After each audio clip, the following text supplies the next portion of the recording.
SM5 avtomobilimiz 2013-yil 167 ming kilometr yurgan. Yoqilg'i benzin 2 ob'yomli. SM5 qidirib yurgan akalarimizga narx 2 million 900 ming fon. Mashinamiz общий summasi 3,5 million atrofida chiqadi. Balonlari zo'rmasi 50% holatda, to'ralasi ham. Shunda ham bir arzonroq mashina kerak deganlarga mana shuni tavsiya qilaman. Endi holatiga yarasha arzon emas, lekin nisbatan arzon.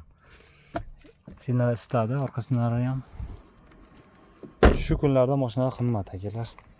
Bilmadim, benzin narxi arzon, benzin narxi qimmat bo'lsa ham mashinalar narxi tushib ketmayapti.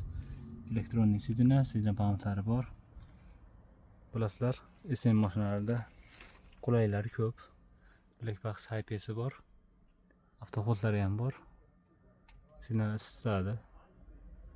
SM5 qidirib yurganlarga 2 million 900 ming won kelib test drive qilib ko'rasizlar.